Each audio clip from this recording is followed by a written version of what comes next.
Il se nommait Gaspard, et aux yeux du monde, il incarnait la réussite absolue. Riche, élégant, toujours maître de lui-même, il inspirait confiance et admiration. On le disait brillant, travailleur, visionnaire. Sa réputation s'était construite pierre après pierre, soigneusement polie par des discours rassurants et des succès apparents. Gaspard avait toujours excellé, non parce qu'il était juste, mais parce qu'il savait tromper sans jamais se faire prendre. Derrière cette façade se cachait un homme profondément avare. Son rapport à l'argent n'était pas seulement prudent, il était obsessionnel. Gaspard savait séduire, promettre, rassurer, puis détourner à son profit. Il bâtit sa fortune en manipulant ceux qui l'entouraient, en exploitant leur confiance, en jouant avec les failles humaines. Ses affaires prospéraient parce qu'il savait mentir avec élégance et trahir sans bruit. Chaque réussite était le fruit d'un calcul froid. Chaque victoire reposait sur une illusion savamment entretenue. La trahison la plus grave fut celle de son propre frère. Sur son lit de mort, celui-ci arracha une promesse. Prendre soin de sa famille, protéger ses enfants, ne jamais les abandonner. Gaspard acquiesça, le regard grave, la parole ferme. Mais cette promesse n'était qu'un mensonge de plus. À peine le deuil commencé,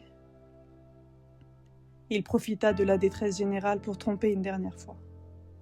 Par des manœuvres habiles, des documents volontairement flous et une parfaite maîtrise des apparences, il s'appropria l'héritage destiné à la veuve et aux enfants. Il vola leur avenir tout en donnant l'illusion d'agir légalement. Privé de ressources et de soutien, la famille sombra dans la pauvreté. Gaspard, lui, se détourna sans remords.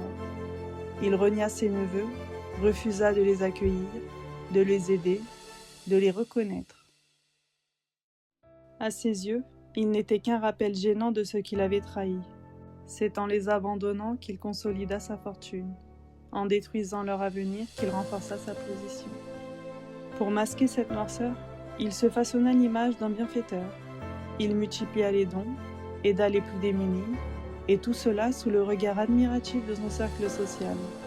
Cette générosité n'était qu'une mise en scène. Il donnait aux inconnus ce qu'il avait volé aux siens.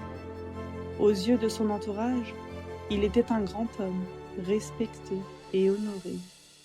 Personne ne voyait que sa charité servait surtout à étouffer la vérité. Ainsi vivait Gaspard, porté par l'admiration des autres et protégé par ses mensonges.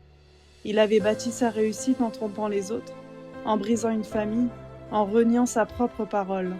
Et tandis que son nom s'inscrivait parmi ceux que l'on célèbre, quelque part ses nièces et neveux survivaient dans l'ombre, témoins silencieux du prix réel de son succès.